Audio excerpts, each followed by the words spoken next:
여러분 삶에 굉장히 중요한 것 중에 하나가 우선순위를 잘 세우는 것입니다. 무엇이 중요하고 무엇이 우선이고 무엇이 그 나중인가, 이 우선순위를 잘 했을 때 우리의 삶의 질서가 잡히고 또 우리에게 주어진 기회 안에서 우리가 정말 잘 살았다, 우리가 정말 잘했다라고 하는 그러한 만족감을 얻을 수도 있을 것입니다.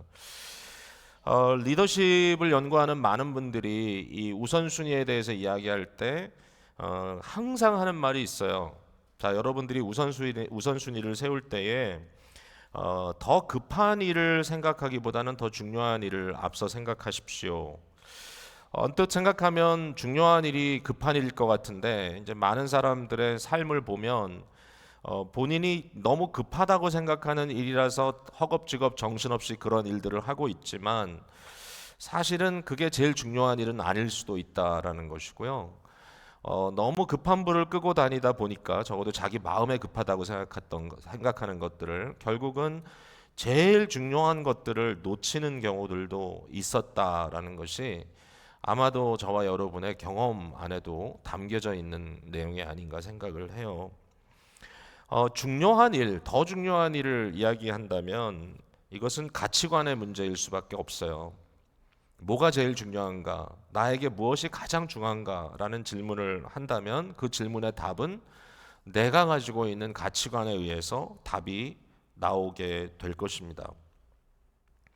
여러분, 일반적으로 우리가 그리스도인으로 생각할 때 제일 중요한 것은 신앙생활하는 겁니다. 제일 중요한 것은 하나님의 나라를 구하는 겁니다. 예수님께서 말씀하신 대로 무엇을 먹을까, 무엇을 마실까, 무엇을 입을까 염려하지 말라. 사람들은 그게 제일 중요하죠. 제일 급합니다. 또 그래서 거기에 몰두하고 있지만 우리 주님께서는 그 일에 대해서 조급할 필요가 없다라고 한 스텝 뒤로 물러설 수 있는 근거를 주셨어요. 먹는 문제에 대해서는 하늘에 날아다니는 새를 보라 그랬고 입는 문제에 대해서는 들에 피어난 백합화를 보라고 하셨어요. 무엇을 먹을까, 무엇을 마실까 걱정하지 않는 것 같은데 저들은 하나님께서 먹이시고 마시게 하시고 무엇을 입을까 걱정하지 않는 것 같은데 솔로몬의 옷보다 더 아름다운 옷을 입혀주시더라. 그러니까 너희는 그런 걸 구하지 말고 먼저 우선순위로 하나님의 나라, 하나님의 다스림, 하나님의 통치, 하나님의 관심, 하나님의 목적, 하나님의 생각, 나를 향한 하나님의 마음 이런 걸 먼저 구하고 그리고 나머지는 도리어 하나님께서 필요한 것들로 허락해 주실 거다. 이렇게 이제 말씀을 해주셨는데 사실 이게 너무 당연한 것 같은데 사람들은 혼동을 해요. 사실상 가끔 제가 한국 식당을 가든지 아니면 마켓에 가면 오랫동안 뵙지 못했던 교우들을 우연찮게 만날 때가 있습니다. 저는 굉장히 반가운데 그분들은 좀 불편해하세요. 왜 그럴까요? 제가 불편하고 그분들이 반가워야 되는데 저는 너무 반가워요. 하여튼 이렇게 오랜만에 뵈면 너무너무 반갑다. 도대체 뭘 하고 지내시냐? 도대체 뭐 하고 사시냐? 이렇게 질문을 하면 뭐 어떤 분들은 신앙의 여정에서 뭔가 여러 가지 상황들이 발생을 해서 또 나름대로 다른 방향에서 다른 방편으로 주님을 섬기고 있는 분들도 분명히 계시겠지만 정말 어떤 분들은 제가 정말 교회에서 오래 못 뵀어요. 어떻게 지내셨어요? 그러면 정말 이렇게 얘기하세요. 예, 지금은 먹고 사는 문제가 너무 급해서 찾아뵙지 못했습니다. 뭐 저를 찾아뵙는 게 아닌데도 항상 저에 대해서 이렇게 얘기를 하세요. 주님을 예배하고 주님을 찾고 그 기도 속에 나의 삶을 정돈하고 이 균형을 잡는 게 더 중요할 텐데 먹고 사는 문제가 지금은 너무 급해서 이 말씀을 하실 때가 참 많고요. 또 어떤 분들은 이렇게 얘기해요. 요즘에 주일마다 등산 갑니다. 이런 분도 꽤 많아졌어요. 예, 산악회가 한때부터 어느 때부터 굉장히 확산이 되더니 정말 주일에 이 등산 가는 분들이 많아졌다. 예, 저희 교회 안에도 이제 등산 좋아하시는 분들 계신데 그래도 신앙생활을 하시려니까 다른 날짜를 잡아서 같이 가는 그룹들 또 이제 이렇게 등산도 하시는데 건강이 너무 중요하죠. 근데 아마 그런 분들은 일주일 내내 사업하시다가 주일 하루 그저 사업 문 닫는 날인데 그날이라도 내가 좀 건강 관리를 해야 되겠다 이렇게 생각을 하실 수도 있으니까 아무래도 건강이 제일 중요해서 제가 등산을 가야겠습니다라고 하실 수도 있겠다는 생각은 들어요. 그런데 어쨌든 이런 것들이 뭐 나쁜 게 아니죠. 우리가 먹고 살기 위해서 열심히 일하는 것도 성경적인 원리고 우리가 건강을 얻기 위해서 열심히 운동하는 것도 옳은 일인데 그러나 먼저라는 말이 되게 중요하겠죠. 먼저 무엇이 먼저냐, 무엇이 우선이냐. 그러니까 우선적인 것, 가장 중요한 것을 내려놓고 그 다음에 덜 중요한 것을 앞서 한다면 나의 삶에 어떠한 이슈들이 발생할 것인가 이게 굉장히 중요합니다. 이 가치관에 있어서 오늘 바울은 저희들이 사실은 예측하지 않았던 우선순위를 여기에서 말씀해주고 계세요. 바울은 조금 더 심오한 고민을 했던 것 같아요. 19절의 말씀을 한번 볼게요. 내가 모든 사람에게서 자유로우나 스스로 모든 사람에게 종이 된 것은 더 많은 사람을 얻고자 함이라 이렇게 얘기를 했어요. 이 한 구절 안에 굉장히 중요한 여러 가지 의미가 담겨져 있다고 생각을 해요. 바울이 앞서 고린도전서 9장에 그가 언급한 것은 권리의 문제입니다. 권리와 자유. 내가 사도로서 권리가 없느냐? 내가 사도로서 내가 섬긴 만큼 성도들을 통하여 재정적으로 공개받는 것이 권리가 없느냐? 내가 다른 사도들처럼 아내들과 함께 전도 여행을 다니는 것에 권리가 없느냐? 내가 먹고 싶은 고기 마음껏 먹을 권리가 내게 없느냐? 이런 질문을 하면서 바울이 말하기를 이러한 권리 또는 이러한 자유가 자기에게는 분명히 있지만 그것을 내가 못해서가 아니라 할 수 있지만 그러나 다른 이유로 인하여 이것들을 내가 포기한다라고 바울이 얘기를 해요. 그러니까 무슨 얘기입니까? 이런 것들이 바울에게 가장 중요한 일이지 않다라는 얘기죠.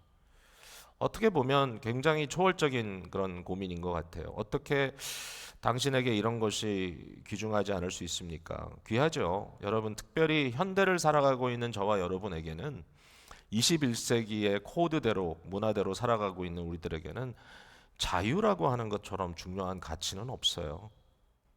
여러분, 오늘날은 내 자유를 포기하고 어떤 상황 속에 구속을 당하면서 뭔가 중요한 일을 한다고 하는 것은 대부분의 사람들이 거부합니다. 심지어는 돈을 준다고 해도 거부합니다. 내 자유를 포기하지 않겠다.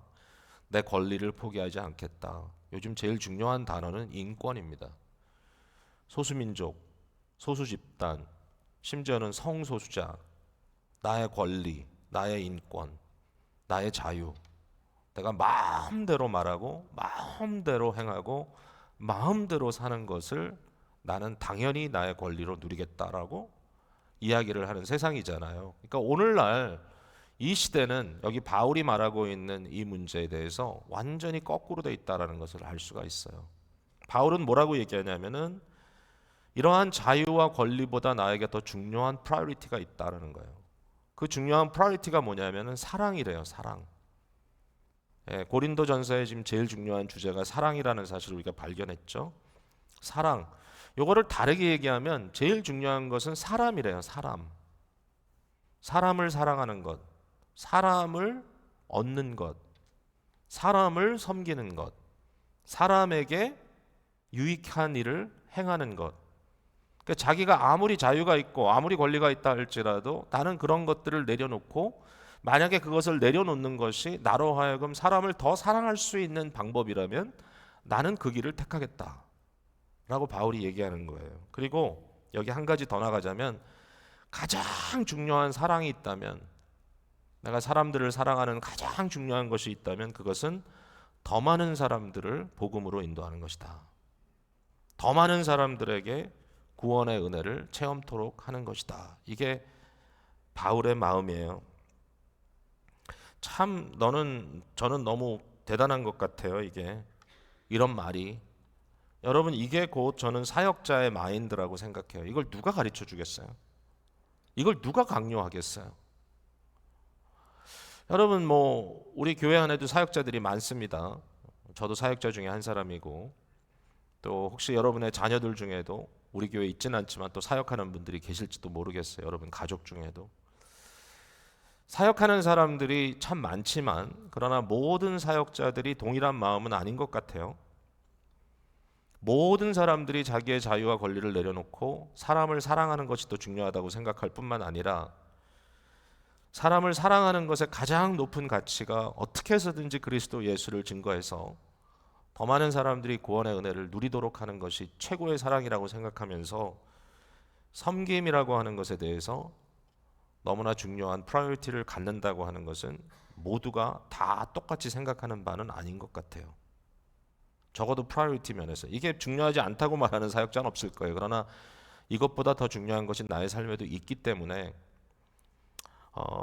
이것에 대해서는 내가 좀 고민을 해야 되겠다, 이런 경우가 많습니다. 우리 성도들은 어떤가요? 저와 여러분의 생각은 어떻습니까? 나는 어차피 복음을 전하는 풀타임 사역자가 아니니까 나는 당장 나에게 더 중요한 것이 있을 거야. 맞습니다. 우리가 더 많은 시간을 보내고 더 많은 에너지를 소모해야 될 어떤 중요한 메인 잡이 저에게 있을 거고 여러분에게 있을 겁니다. 여러분 모두에게. 그런데 그 잡을 하는 가운데 궁극적인 가장 중요한 어떤 가치가 있다면 뭘까? 이것을 놓치면 그리스도인이라고 말하기는 좀 어렵겠죠.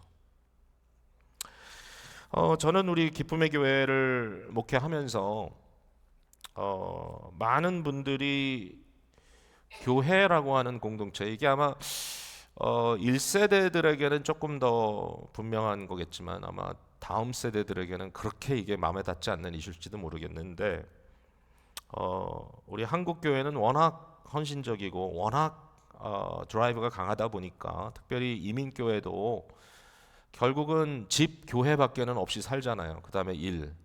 근데 심지어는 일하는 것도 아무 재미가 없고, 어떻게 해서든지 일 끝나면 가족들 또는 교회 식구들과 모여서 함께 밥 먹고 놀고, 그리고 주일은 모여 예배하고, 이것이 1세대들의 신앙생활이었어요. 1세대들의 이민생활. 1세대들의 이민생활을 보면 너무 모이는 걸 좋아했어요.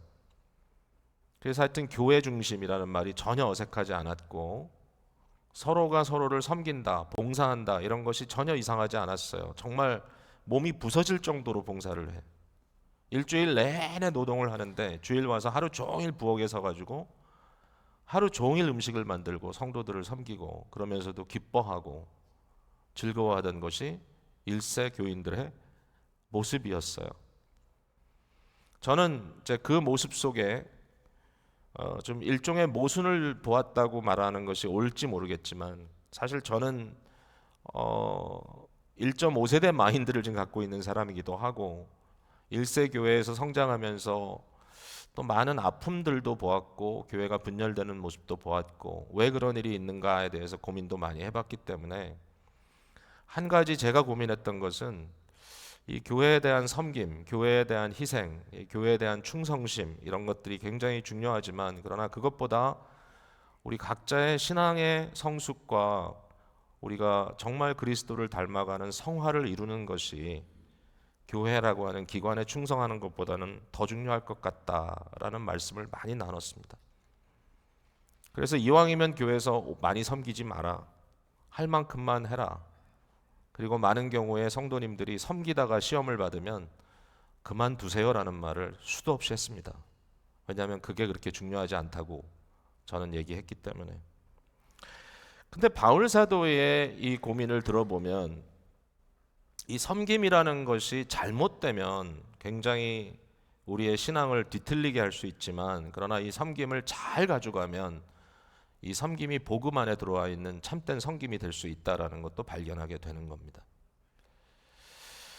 여러분, 너무 단순하게 말하기는 참 어려운 것 같아요. 어느 한 상황, 어느 한 시점에서는 이것이 더 중요합니다라고 말할 수 있지만, 정말 우리가 성숙한 자들이라면, 정말 성숙한 자들이라면 훨씬 더 균형 있게 여러 가지를 동시에 이야기할 수 있을 것 같아요.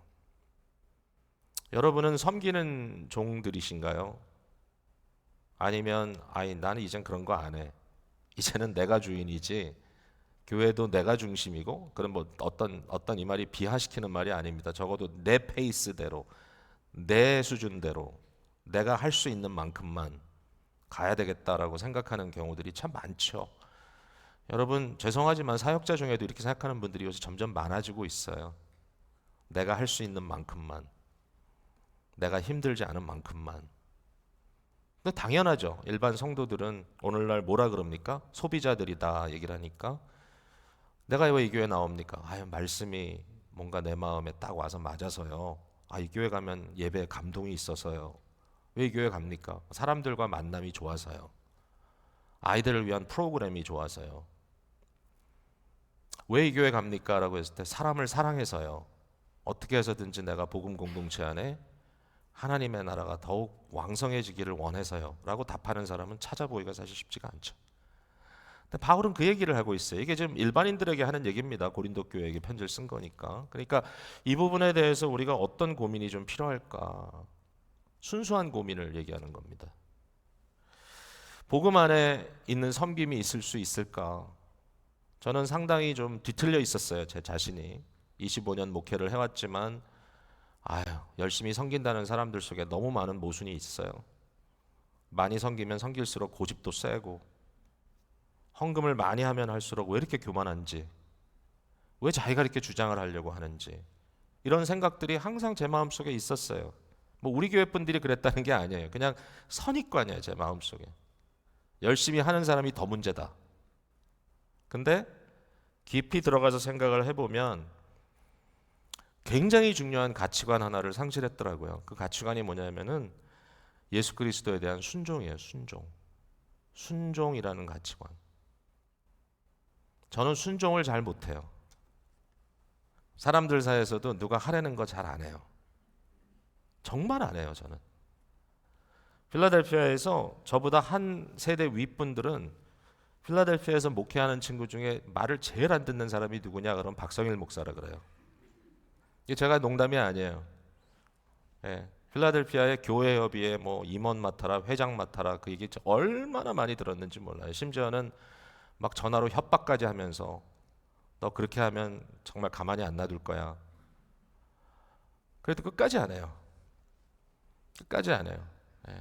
저는 되게 못돼 먹었어요. 그래서 그런 분들이 이야기할 때 그래도 당신같이 건강한 마인드를 갖고 있는 사람이 우리 교계를 이끌어 가야지. 그러면 제가 그래요. 교회 저보러 회장하라고요?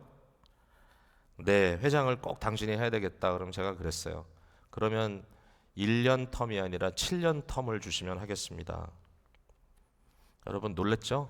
얘기 듣고 야 이거 진짜 못쓸 놈이네. 왜냐하면 1년은 명예직 한다고 뭐가 바뀌겠습니까? 그런 의미기도 하고 일부러 좀 한번 때를 써보는 거기도 하죠. 안 하겠다는 얘기죠. 근데 여러분 우리처럼 자유분방한 적어도 저 같은 어떤 한 사람이 순종이라는 가치관을 이야기할 때 얼마나 그게 마음에 닿겠습니까, 여러분? 여러분 어떠세요? 제자 훈련 전문으로 하시던 분들과 이야기 나눴을 때 제자 훈련을 보통 이제 뭐 좀 말이 안 되는 것 같기도 하지만 3년간의 훈련을 한다 그래요. 그럼 첫 번째 훈련이 뭡니까? 그럼 1년 동안 내내 훈련이 뭐냐면은 순종의 훈련입니다. 제자 훈련. 뭘 순종하는데요? 새벽기도 나와야 되고 중요한 집회 꼭 참석해야 되고 우리 교회 그런 거 안 해요. 여러분 아시다시피 여기 계신 분들은 자발적으로 온 거지 절대로 어느 누구가 시켜서 오신 분들 없어요. 근데 대부분의 교회들은 그렇게 안 해요. 교회 중직자, 임직자, 임직 훈련하는 사람들 아니 도대체 낮짝이 두꺼워도 그렇게 두꺼울 수 있어? 어떻게 주중 집회 한 번도 안 나와? 그렇게 얘기합니까? 우리가 안 해요. 제가 거기에 대해서 마음 상하나요? 마음도 안 상해요. 왜냐하면 그렇게 주장을 하질 않아요. 심지어는 하면 좋겠습니다까지는 얘기할지 몰라도 전혀 강요 안 해요. 순종이라고 하는 것에 대해서 별로 그렇게 마음이 움직이질 않아요. 여러분 순종해서 하시는 건 뭐 있습니까? 주님께. 자, 왜 그런가 하면요. 왜 그런가 하면 저와 여러분은요. 어떤 세대를 살았냐면은 권위 남용의 세대를 살았어요. 여러분, 이 세상에 별하별 목사들이 다 있어요. 구체적으로 얘기를 안 하고 싶어도 한국에 제일사랑교회라고 하는 이상한 교회가 하나 있는데, 그 목사는 그냥 단순히 정치 목사가 아니라 엉뚱당도 않은 그런 일들을 과거에 했고 말을 했던 정말 이 시대에 아주 쓸모없는 목회자 중에 하나입니다. 근데 그 사람은 절대적인 순종을 요구합니다. 그러면서 아주 성적으로 음란하고 타락한 이야기들을 그냥 내뱉고 하고 있었어요. 그렇게 합니다.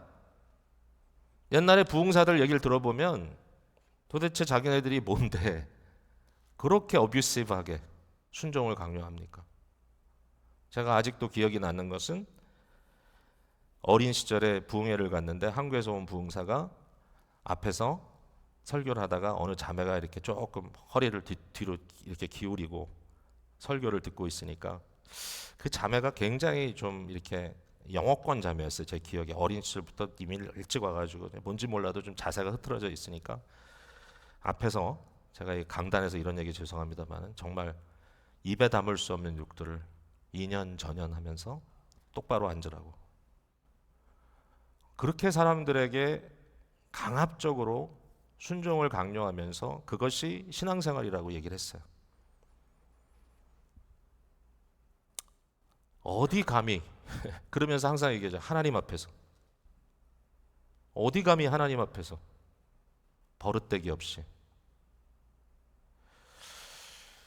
어, 우리 자녀 세대는 이런 거 안 됩니다. 예. 제 말에 순종합니까? 순종 안 합니다. 애들이 무슨 순종을 합니까? 예, 우리 손주들은 아예 더 순종 안 합니다. 걔네들은 예. 순종이라는 가치가 없어요. 얘네들 마음속에. Obey, obey what?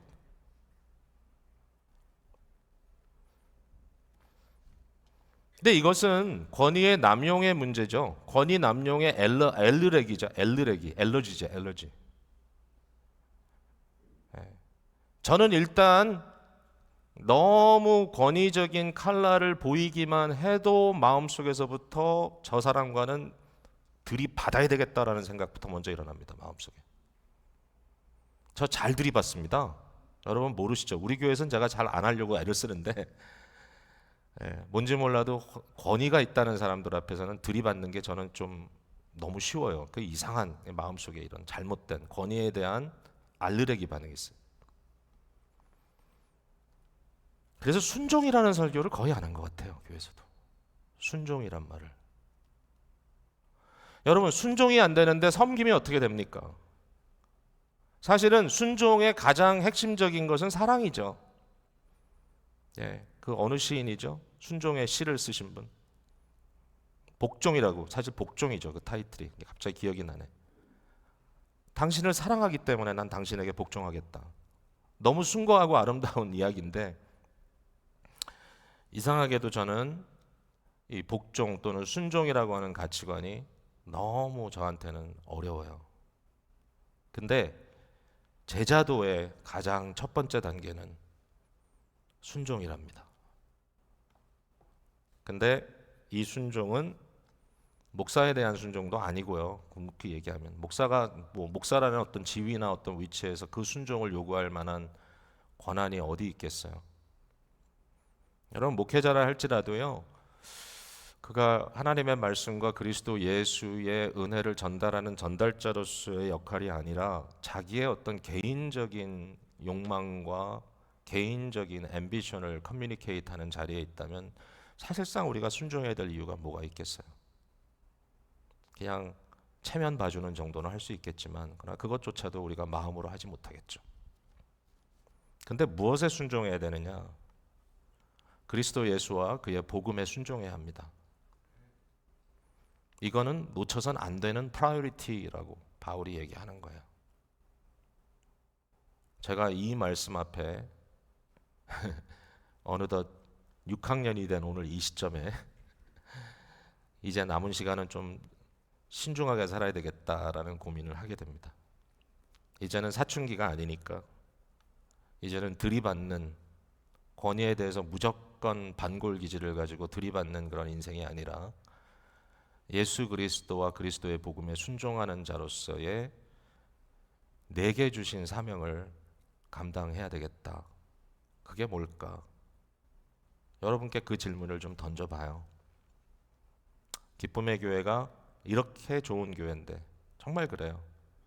의식 있고 자발적이고 상식적이고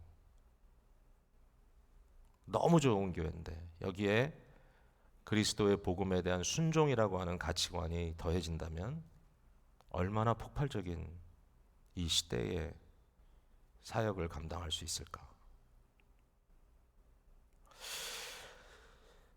순종에 대해서 시간이 벌써 많이 갔네요. 근데 중요한 그 원리 몇 가지만 얘기를 할게요. 무슨 원리에 순종하라는 거냐? 첫 번째는 복음의 원리에 순종하는 겁니다. 복음의 원리.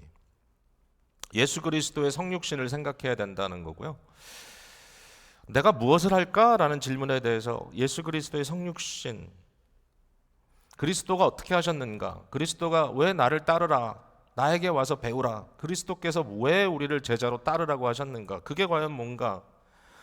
하나님이신데 하나님이시기를 포기하시고 적어도 이 세상에서의 썩어질 육신을 입고 오셔서 살아내셨던 공생의 안에서의 그리스도 예수의 모습에는 정말 적어도 겉으로 보았을 때 이 세상의 일반인들과 크게 다른 어떤 신적인 영광이 별로 보이지 않았습니다. 물론 예수님께서 기적도 행하시고 정말 놀라운 말씀도 하셔서 사람들이 놀랐지만 그러나 그것이 그리스도 자기 눈앞에 보이는 그리스도의 현실과 너무 맞지 않아서 사람들이 네가 뭔데? 기적을 경험한 예수님을 보았던 동네 사람들이 곧바로 그들이 얘기한 게 뭐냐면 바로 이 사람이 목수 요셉의 아들이 아니냐. 아무리 위대한 일들을 행한다 할지라도 그리스도 예수는 그걸 가지고 밀고 갈 수 없을 정도로 사람들 앞에 그리스도는 너무 일반적이고 평범한 인간처럼 보였던 것이죠. 왜 그랬느냐? 왜 그걸 했느냐? 거기에 대한 질문은 그냥 재밌어서 하신 거 아니죠. 갑자기 왕자가 그지가 한번 돼보면 어떨까? 이런 거 아니었잖아요. 예수님은 하나님이 할 수 없는 일, 즉 죽으시기 위하여 오셨습니다. 예수님은 하나님이 할 수 없는 일, 곧 고통당하시기 위하여 오셨습니다. 예수님은 하나님이 할 수 없는 일, 사실은 하나님의 영광으로서 도저히 할 수 없는 인간에게 짓밟히고 인간에게 모욕당하기 위해서 이 세상에 오셨습니다.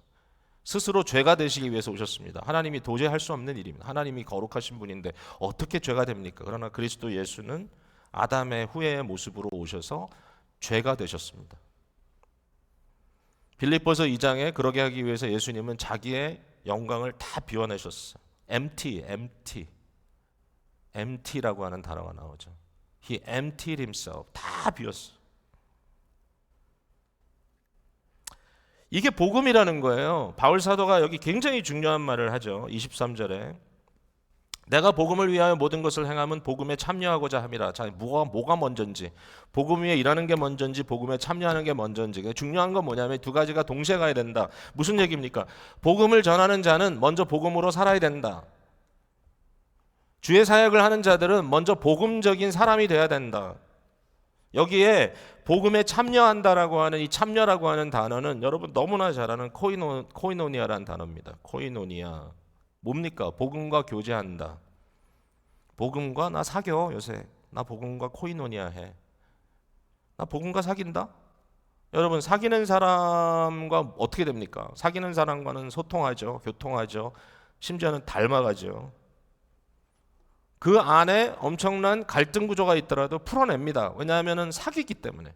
나랑 복음이 다르다면 여기서 내가 복음에 참여하겠다는 말은 내가 복음과 나와의 관계 속에서 내가 인게이지 하겠다. 복음과 코이노니아 하겠다. 무슨 얘기입니까? 예수 그리스도의 성육신적 삶이 나의 삶 속에 구체적으로 나타나기 위하여 계속해서 복음과 사귀겠다. 그 복음이라는 메시지와 복음이라는 현실과 복음을 한 사람에게 완전히 다 온전하게 풀로 채워놓은 그분이신 그리스도 예수와 내가 사귀겠다.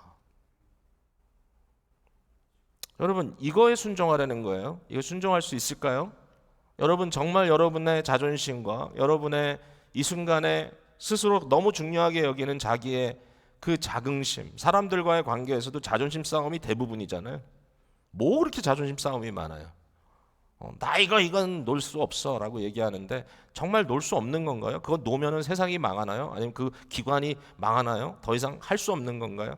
근데 안 돼요. 노는 사람은 노는 사람대로, 놓지 못하는 사람은 놓지 못하는 사람대로 서로 자기가 옳다고 싸우는 거예요. 그래가지고 상처도 받고 아프기도 하고. 왜 그럴까요? 왜냐하면 비워내는 일에 너무 우리가 무식하기 때문에. 아무것도 아니에요. 그게 뭐가 그렇게 중요해? 뭐가 그렇게 중요해? 예. 예?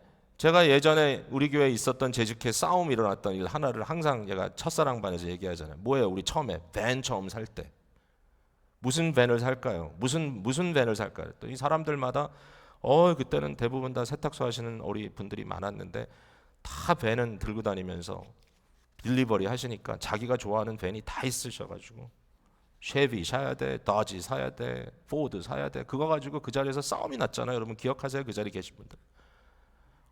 그 말 한마디 잘못했다고 난리 날 뻔했어요. 포드는 못 써!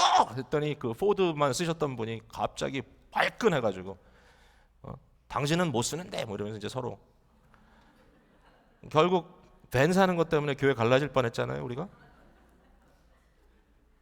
근데 그게 그렇게 중요해. 그 순간에는 왜? 나는 평생 그거 하고 살았으니까. 근데 그걸 못 논다는 건 뭐죠? 내가 이렇게 경험적으로 너무나 잘 아는데 못하겠다. 뭐 물론 이제 합리적인 문제가 거기 있으니까 여러분 나름대로 고민을 하긴 해야 되고, 그래서 우리가 잘했어요 그때 EM으로 넘겨서 EM 조직회에서 위원회 조직해가지고 제일 좋은 밴 리뷰 잘 돼 있는 거 제일 싼 값에 딜러 연락해가지고 샀어요. 그때 쉐비 샀어요. 그래서 쉐비. 근데 이 복음의 가치에 순종한다는 것에 대해서 저희들이 많이 생각을 안 해요. 근데 해야 될 것 같아. 자, 그 다음에 중요한 원리는 연결되는 겁니다. 상황화의 원리입니다. 자, 그러면 이 상황화의 원리라는 건 뭐냐면 20절에서 22절 나오는 건데 바울 사도가 이거예요. 내가 복음을 전하기 위하여 이렇게 한다는 거예요. 유대인에게는 유대인 같이 한다. 율법 아래에 있는 자들에게는 율법 아래에 있는 자처럼 한다. 그러면서 바울이 얘기하죠. 나는 사실은 유대인 정도가 아니야. 나는 로마 시민권을 갖고 있고 그 다음에 국제화된 사람이고 나는 이방인들에 대한 관심이 많고 나는 커스모폴리탄한 인간이고 그렇지만 촌스러운 유대인들을 위한다면 내가 그들과 같아질 수 있고 율법 아래에 있는 자가 아니다. 율법이란 거 바울이 이해하지만 그러나 나는 그리스도의 법 아래에 있는 자지만 그러나 율법 아래에 있는 것처럼 한다. 율법 없는 자에게는 내가 분명히 법이 있지만 그리스도께서 내게 주시는 가이드라인대로 사는 사람이지만 그러나 율법 없는 자처럼 내가 행한다, 말한다. 약한 자에게는 약한 자와 같이 되고 내가 여러 사람에게 여러 모습이 되었다. 이거 되게 어렵고 힘든 일인데요. 여기에 이제 중요한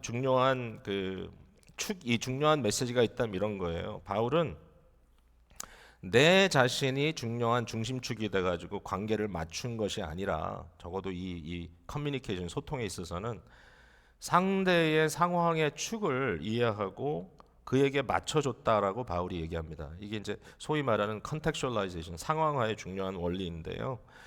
어린아이에게 말을 걸 때는 어린아이의 말을 해야 되는 것이죠. 그러니까 어린아이에게 말을 걸 때는 내 자신이 몸을 낮춰서 아이와 아이 투 아이 컨택을 해야 되는 것이죠. 저 잘 못해요 이런 거. 그래서 애들 설교는 정말 못해요. 근데 아이들 설교를 잘하는 분들을 보면 정말 아이가 돼요. 막 앞에서 아이가 돼버려. 그래서 아이들과 같이 소통을 잘해요. 이게 컨텍슈얼라이제이션. 여러분 저 얼마 전에 한국에서 굉장히 재미있는 사진 하나가 뉴스에 떴습니다. 저는 캐나다 사람이니까 캐나다 저희 수상이 갔다 그러면 좀 관심이 있잖아요. 저스틴 트루도라고 옛날에 제가 처음 이민 갔을 때 수상이었던 피에르 엘리엇 트루도의 아들인데 지금 수상입니다 캐나다에. 이 저스틴 트루도가 키가 굉장히 큽니다. 근데 한국에 갔더니 이제 장관들하고 사진을 찍는데 사진을 갖다 들이대니까 이 트루도가 다리를 쫙 벌리고 이렇게 섰어요. 그러니까 사람들이 이게 뭐 하는 거야? 근데 그 아는 사람은 아는 거예요. 뭐죠? 자기 키를 낮춰주는 거예요. 옆에 사람과 키를 맞춰주느라고. 저도 되게 이상하더라고. 뭐 저런 게 다 있어. 근데 알고 봤더니 그런 거 많이 한대요. 예. 한국에 이제 키가 큰 아이돌들이 팬들하고 사진 찍을 때 다리를 벌리고 찍는데 위에만 찍으면. 근데 이제 위에 찍는 사진이었겠지만 이제 옆에서 그 기자들은 신기하니까 이제 그거를 찍어가지고 막 올리고. 근데 그게 그 사람이 비하를 한 게 아니라 상대를 너 키 작구나 비하한 게 아니라 상대를 배려하기 위해서 했다. 이제 설명이 밑에 쭉 나와 있더라고요. 아, 이런 것도 있구나. 저 깜짝 놀랐어요. 어,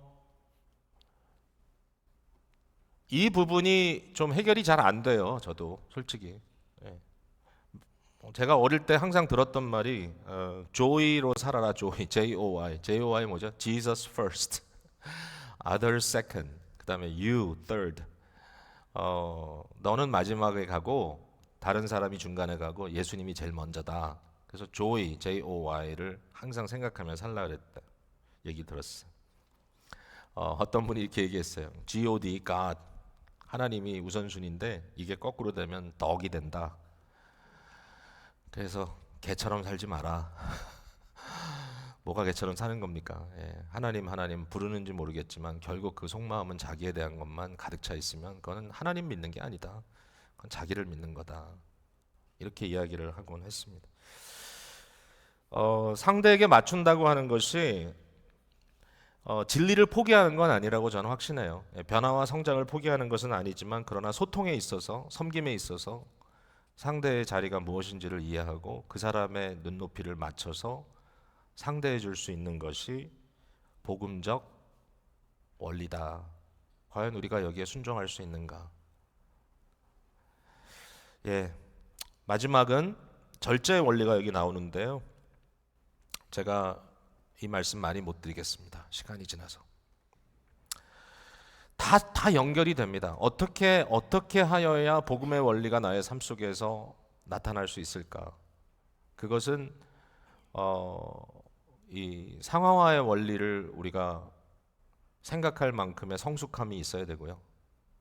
예. 여러분, 상황화의 원리를 우리가 잘 안다면요, 절대로 어디 들어가서 싸움박질 안 합니다.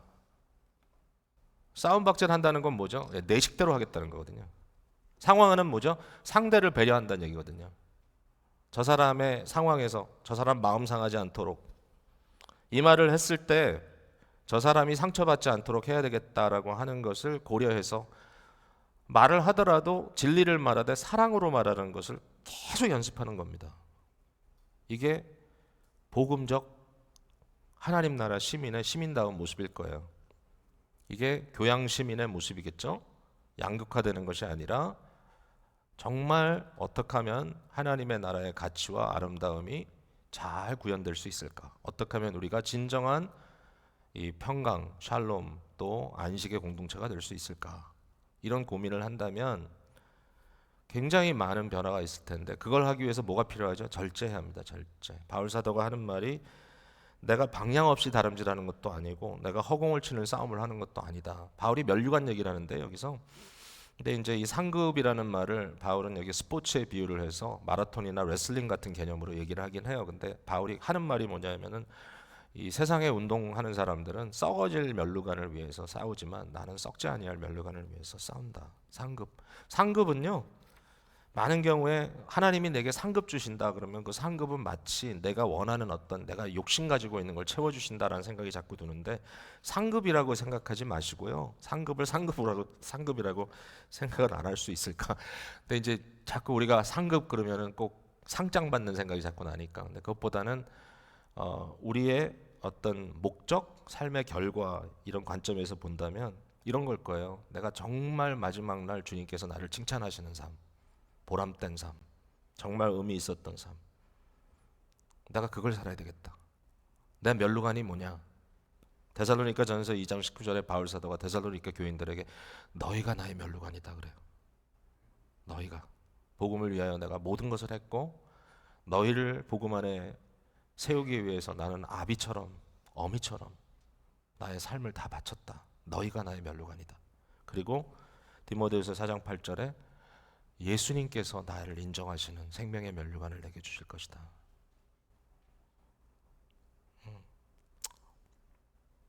사랑하는 성도 여러분, 절제의 원리가 우리 속에 또 역사해야 되겠습니다. 크리스찬들이 절대로 되지 말아야 할 것 중에 하나는 인색한 겁니다. 자기한테는 후한데 다른 사람에게는 인색한 사람은 물론 더 문제가 있고요. 심지어는 자기에게도 인색한 사람도 있습니다. 무조건 인색한 사람. 근데 예수 믿는 사람은 인색할 수가 없습니다. 인색한 삶은 예수 믿는 사람의 삶과 전혀 닮지 않았습니다. 예수 믿는 사람은 후히 뿌리고 그러나 언젠가 그것을 통하여 의의 열매가 맺어질 거라는 것을 믿고 살아가는 사람들입니다. 자, 이게 되게 중요한 챌린지입니다. 바울에게는 복음이 어떠한 띵이 아니고요, 어떤 상품이 아니고 삶이었습니다. 삶. 복음은 삶이다.